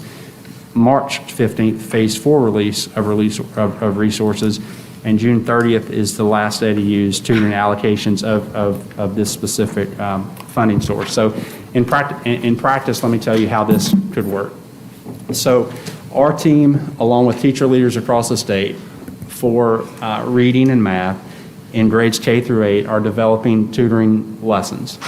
And these lessons will be given to school systems, and they have been developed by some of the best teachers in the state, some of our agency employees, and they're aligned to the curriculum that systems are using throughout the state. And so school system leaders can then take the resource and they can decide, should they choose to be part of this endeavor, how they might schedule. We'll provide guidance on maybe some of the students that a system might consider targeting if they only want to target a certain group of students. And so this will be in the hands of every system so that they can build structures and processes around doing this if they so choose to use this. But these will be high quality resources available. And we are we hope rather that they are utilized. We know that they can be delivered face-to-face, or they can be delivered virtually now because of all the infrastructure we do have in place and lessons learned from virtual instruction. We know that systems can use not only the CARES money from March, but will be able to use new CARES dollars. We also know they can use current federal dollars that already exist through Title and other sources of revenue or income to be able to do this. And so we're hoping that this is helpful to our systems. They're not going to have to go out and build this. We are building it for them. It will be explicit so that teachers don't have to spend a lot of time like developing content. It's already there. It's going to be in their hands, and they just have to deliver the content. So we hope that this has widespread usage. And if you're curious about why the phases of the rollout, really and frankly, we're having to build this. And so this is our internal timeline of when we have to have these resources ready. And so we're trying to stay ahead of the field on this. So we're excited about this. We think it has a potential to accelerate learning and certainly recover learning as well. So I'll take any questions around that, Mr. Morris, if there are any. Mr. Davis? Oh, I'm sorry. It's all good. So my sophomore year, whenever I was going into geometry, Springboard was inducted into my math education. So I just had a question on if my school system chose to take this tutoring 24 lesson plan math, would that be combined into, say, Springboard? It would go into the system of education throughout the year?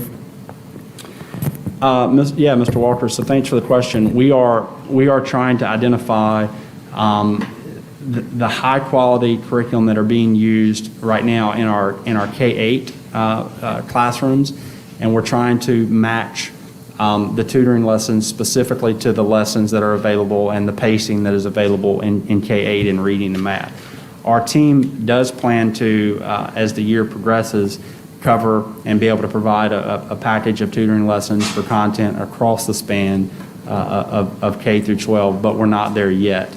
But we are working our way to be there. Okay, thank you. Yes, sir. Other members? Superintendent, I had a question. I'm a grandparent, so my daughter's got children in the public school system, and if she wanted to take advantage of this tutoring that's going to be available, is that something that parents would be able to reach out and access that tutoring, or would it come directly from the teacher, and is this primarily something that's virtual? Can you kind of talk me through that a little bit? Yeah, so we will make the lessons, universally available. They will tie specifically to Louisiana curriculum and our scope and sequence and all those things, which has to play in. But, whether you're a grandparent or parent or community member, what research has suggested is that you don't have to be a highly trained educator to be able to support kids in a tutoring initiative. So much of that is about relationship and engaging the child in the work, making sure they have access, making sure they have support.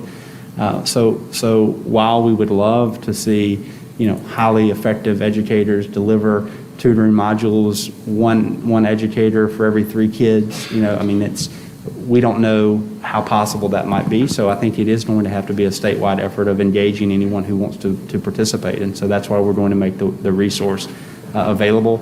And it can be delivered in a number of different modalities. Thank you. Members, any other questions? I think we have some public comments. Mr. Elcon wishes to speak. Mr. Elcon?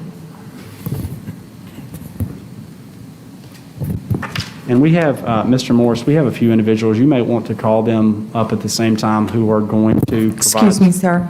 I'm sorry. Will you speak at the podium, please? Thank you. They are here today. They are educators, and they're here today to provide some of the lessons that they've learned in the fall. And so we have individuals in the audience today to do that. Thank you. Mr. Elcon, welcome. You have 3 minutes. Okay, thank you. My name is Elkan Akundov. I'm an assistant principal in Kenilworth Science and Technology School located in Baton Rouge. And first off, thank you for having me here to listen to my feedback on, how things are going on our school end, and to comment on departments. Can you speak a little closer to the mic, please? And to comment on department's efforts to reach out to schools and give, and then feedback efforts. First off, although Kenilworth had a strong technical foundation with the number of devices, good connectivity, and strong culture with using online platforms among teachers and students. And we also have a homegrown online portal for students which has been used daily. This transition in last March has been a fast transition, and again, despite the fact that we did have a good foundation, it left us with many unknowns.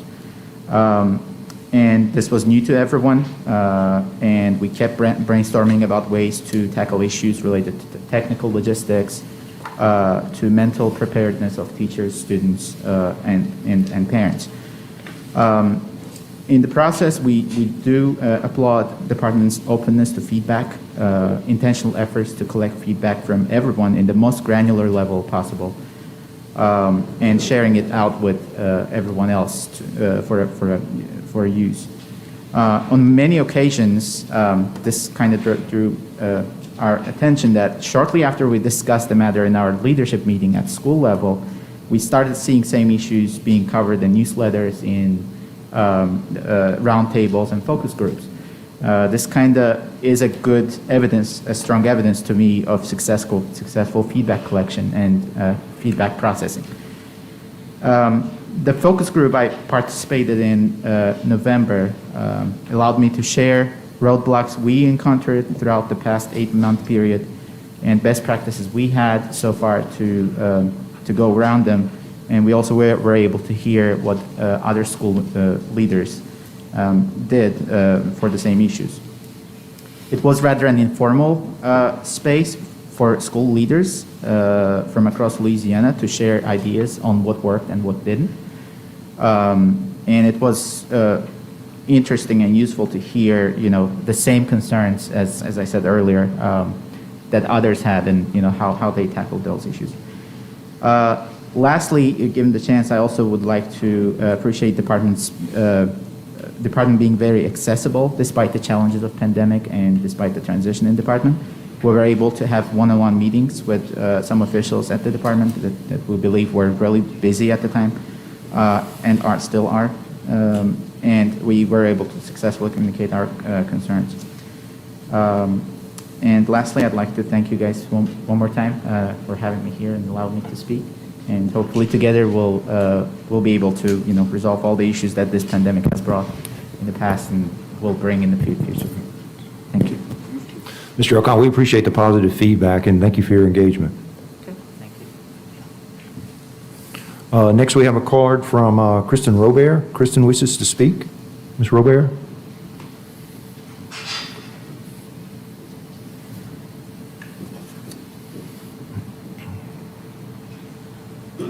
Good morning. Can you hear me? Yes, ma'am. Thank you. Okay, my name is Kristen Robert, and I'm currently a 10th grade teacher, along with being an ELA content leader at Broadmoor Senior High School, located in East Baton Rouge Parish Public School Systems. Virtual and hybrid learning has been quite a learning experience for us all. Since this takes place during an unprecedented time, as a classroom teacher, I, along with my colleagues, have struggled with balancing the mental health and academic focus of my students. Some of the highlights have been that students have had prior exposure to technology through flipped classrooms and blended learning. They can work at their own pace, they can access class from anywhere, but the concerns have outweighed the benefits. The challenges that we have encountered are technology issues with students' internet service lagging or the system being overwhelmed with the number of devices. Teaching complex text with literacy and reading strategies have been a struggle as well, along with attendance and truancy issues, digital eye strain from students sitting in front of a computer for 90 minutes per class period on a 4x4 schedule, engagement and intrinsic motivation lacking in most students, as well as skewed assessment data. Also, diverse learners such as students with disabilities and ESL struggle with the virtual learning setting.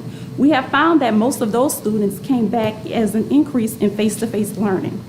Based upon the absence of a true proctoring system, students have at least a mindset that they are less accountable for assessments, which means that as far as state assessments goes, we have the capacity to give them LEAP 360 at home, yet they have to come face-to-face for LEAP 2025.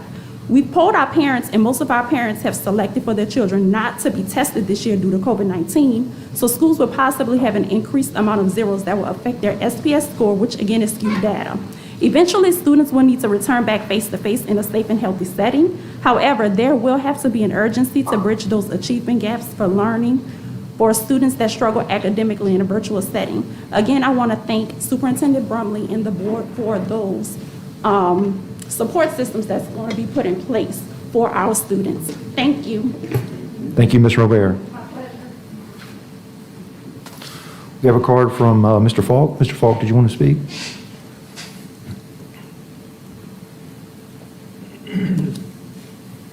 Michael Falk, Executive Director of the Louisiana Association of School Superintendents.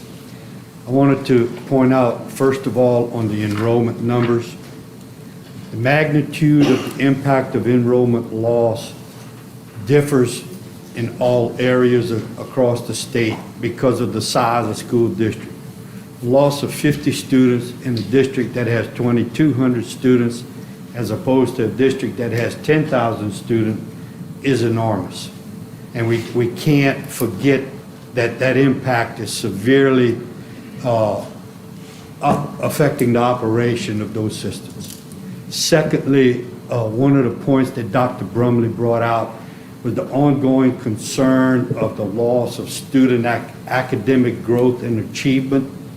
We are now entering the second year where we have had to completely turn over the way we've operated, and teachers have had to change the way they deliver.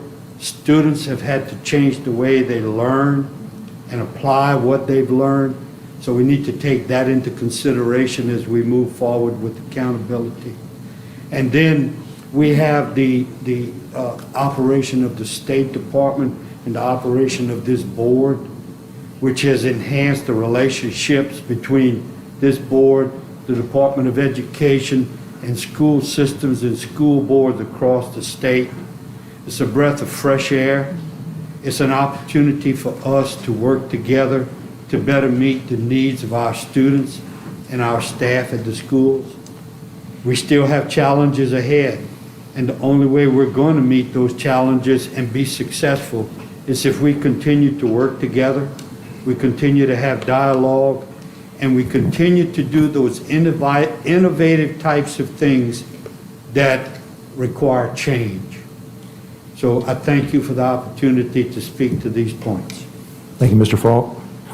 Dr. Brumley, I want to take the opportunity to thank you, too, for the effort that your group took part in to conduct this survey, working with the contractor, engaging teachers, parents, school leaders, school system leaders, and students to get that feedback. And to Mr. Falk's comment, I think there's a lot of value there, building those relationships, and just really appreciate that effort.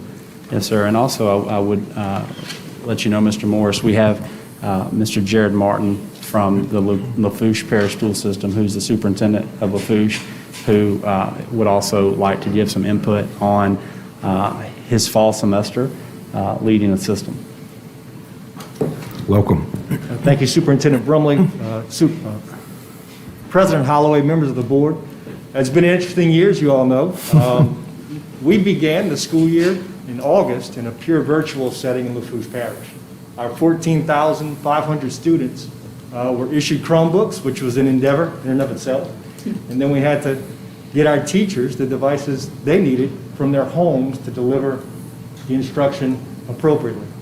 So between Chromebooks, MiFis, and laptops for our teachers, our school system had to spend millions of dollars to get ready for that endeavor. We began in a pure virtual model, and we're thankful that we did because we learned so much about how students learn on Chromebooks. We then began the school year in a hybrid model, and for us, hybrid is just an A-B schedule where children would alternate and our teachers were on campus every day. And then we quickly, by October, were able to get all of our students on campus 5 days a week. But then we had some bumps in the road. Our high schools, we've got 3 high schools in Lafourche Parish that are public. 2 of them had outbreaks as defined by the Department of Health. And an outbreak in a classroom setting is more than 2 students. And if you have multiple outbreaks, the Department of Health recommends that you close your school down. And so in short order, I had 2 of the 3 high schools that were back to a pure virtual model after having all the schools open back up. All told, we've had 6 schools in Lafourche Parish have to transition to pure virtual learning. But because of the information that we learned at the beginning of the school year, we were able to do so and have minimal negative impact on our students. It's been overwhelming for our teachers, but I think that the story of this school year has been one of real resiliency. Our teachers have provided just tremendous, I would call it Herculean efforts to achieve what, if you'd have told me in February of last year, is impossible. And so our students are learning, our teachers are learning, and I certainly am learning every day. But in Lafourche Parish, our 14,200 students today are learning in person, save for 2,000 students that have opted for our pure virtual model. That pure virtual model is currently asynchronous, and we're hoping to have a more synchronous model in the future. But right now, it's a lack of resources and a lack of ability to Zoom students into our classrooms. And when I say resources, just this room is an example of something that makes the virtual model work. Multiple microphones, multiple cameras, and the ability to transition from one place to another. A Chromebook in a classroom doesn't necessarily mean that it's going to be an effective method of delivering instruction to students at home. We need swivels, we need microphones, and we need more. In our school system, since March, we've purchased 7,600 Chromebooks and over 2,000 MiFis. We have to continue to get these swivels and microphones, and even if you have the money, you can't often get the things because the entire world is trying to get them. And so that's been a hurdle as well. And so while I'm here to speak about the successes that we've had, I'd be remiss if I didn't at least mention the challenges. And I think that resiliency has been a theme, and the other theme that I'm very proud of is partnerships. The partnerships we've had with the Department of Health and the Department of Education have been tremendous. Dr. Chip Riggins, the Region 3 Director, who I know Ms. Boche knows well, he's with us on weekly Zoom calls, and I think bi-weekly now. And also the Department of Ed has been very consistent in their messaging and very consistent in their need from us. And so we could not have navigated this without the Department of Health and Dr. Cantor, who was part of those calls in the beginning. They've been tremendous in guiding us through this process and giving us the information that we need to provide families with the information that they need to choose an educational platform that best suits them. So thank you for what you're doing. Thank you for the support of the school systems. And I'll answer any questions. Thank you so much. Members? Ms. Holloway? Yeah. Dr. Brumley, you brighten my day by inviting Lafourche Parish Superintendent. Thank you, Jared. He has been an amazing leader in our district. Appreciate it. Yes, he's met the challenge. He's meeting the challenges, met the challenges, and thank you for that. And Dr. Brumley, in saying that, it is so refreshing to hear our district leaders, as we have today with Superintendent Morton and also last meeting.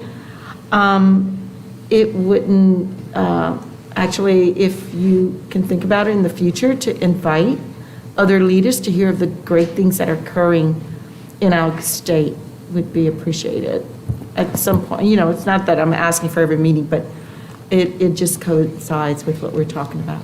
Ms. Holloway, that's I great. would like to point out, Mr. Martin and our educators, both in EBR and also at Kenilworth Charter, that testified today were part of the focus group.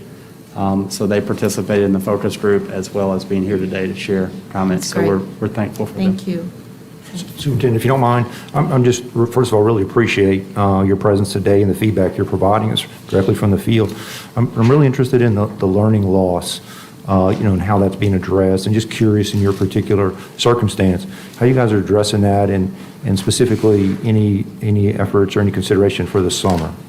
And that is how we're addressing it. So we're right now crafting a plan for a very robust summer school. The learning loss, as everybody who's been in education knows, summer slide's a real thing. For some of our students, that summer slide is going from March to now. Right? We've got some students who have been in a virtual model and they have not been participating with the level that we would like. We've been sending school leaderships to their homes. We've been providing supports in every way that we can think of, but we are not reaching every student. And that is a terrifying thing as a superintendent, because when you look at what's happening and when you see the literacy scores that are happening, particularly in our youngest students, again, this is not happening at the level that you would assume amongst high school students that can sometimes be difficult to reach. It's our youngest students that keep me up at night. And so the way that we can safely educate our youngest learners beginning now and through the summer is something that is a real challenge. And unfortunately, sir, I don't have a great, well-defined answer for that, but I know that we have to do a whole lot. And it's going to take the efforts of everybody beginning now and then increasing through May and August to have our students ready to start August where they would have started had the pandemic not occurred. Thank you. Thank you for sharing that. Members, other comments? Thank you, Superintendent. Mr. Morris, I believe Mr. Martin signed his contract in Lafourche on March the 1st, is that? That's correct. And then the governor closed down schools March 13th. So he only knows pandemic superintendency. It looks like you got a lot of experience.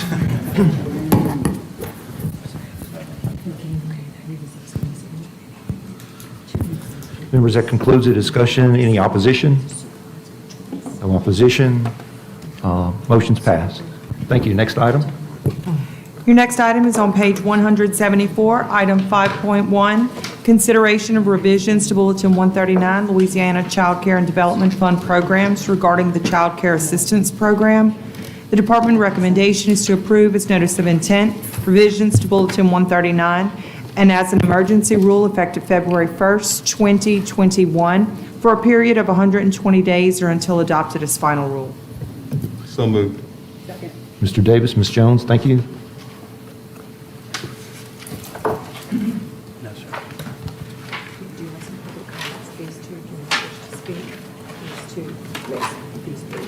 Thank you. We have several public comment cards. Ms. Ruth Ann Becky Frost does not wish to speak, but she supports the recommendation. Ms. Cindy Bishop also does not wish to speak, but she also supports the recommendation. We have three individuals that would like to speak. First of all, we would ask Ms. Libby Saunier to come forward. Ms. Saunier?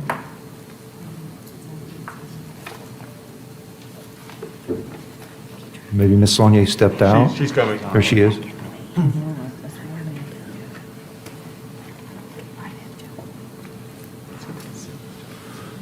I know you're here frequently, so we appreciate you coming back. But if you would identify yourself and who you represent. I'm Dr. Libby Saunier. I'm the Executive Director of the Louisiana Policy Institute for Children.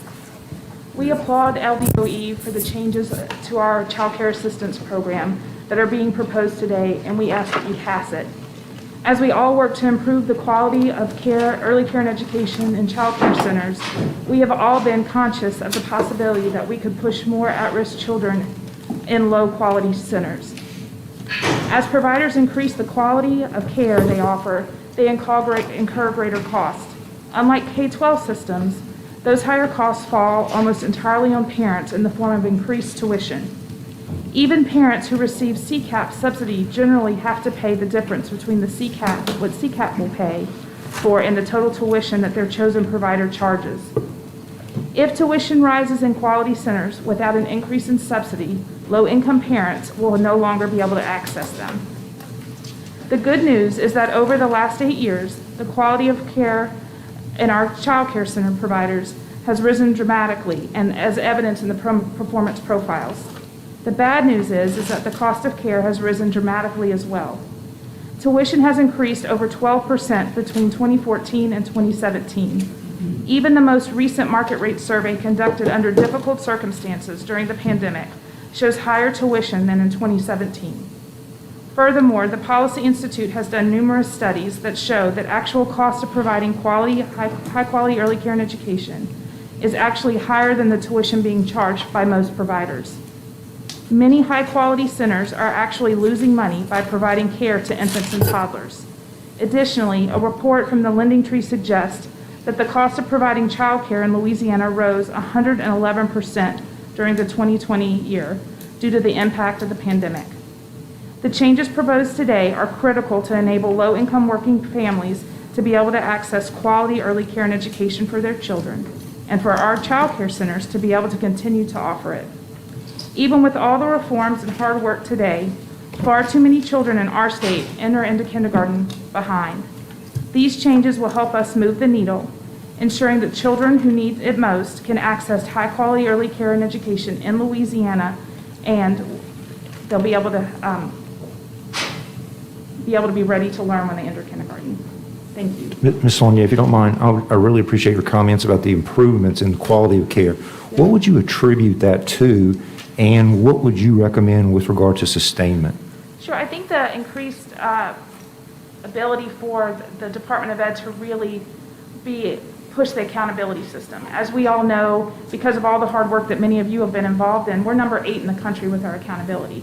And number 8 in a good way, not in a bad way. So that's one thing. So the continued increased investment in accountability.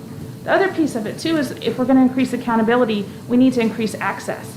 Because if we don't have access, then our children aren't going to be ready to learn. And so that at the end of the day needs to happen. What I've seen our Department of Education do with COVID response dollars and with Child Development Block Grant money and with state investment is that we continue to try to improve our system at every turn. We have not figured it all out.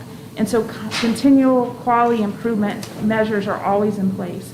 And we work closely with you all, with the Department of Education, to make sure that our children reach their optimal levels. We want to make sure that they learn, change, and grow so that when they enter into kindergarten, they're ready to learn, but also they're on a trajectory to continue to learn past kindergarten and to be successful and finish high school and do all the good things we want them to do. So what I'm hearing is you got some really healthy engagement with the department.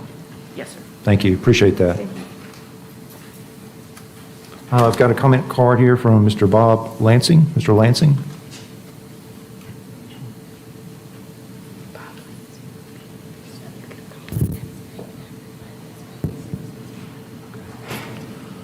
I have Mr. Simeon Dickerson on deck. If you would, please introduce yourself. Yes, sir. My name is Bob Lanson. I'm director and owner of Central Early Learning Center, just north of Baton Rouge. I appreciate the opportunity to come and address y'all today. I want to speak out in favor of increasing the child care assistance program. There are many families that we work with on a daily basis in the early learning profession that are in need of these funds to be able to send their children to quality centers. We believe that this is a great hand up for families when we see them attending school, colleges, the parents, and it gives that family a chance to be able to step up as well as the child. So we believe this is a positive thing. We believe that it's a benefit for those families, and we'd like to see this increase made. Thank you for your time. Thank you, sir. Mr. Simeon Dickerson? Mr. Dickerson? Mr. Morris, Mr. Dickerson stepped out. He asked that I convey that he supports this. He is a member of the Jefferson Parish School Board, as is Mr. Ricky Johnson, who was also here, but they had to leave about 10 minutes ago. Thank you, sir. Members, any other comment on this one? Do we have any objections to the motion? No objections heard? Motion passed. Thank you. This concludes your agenda. Thank you. Meeting adjourned.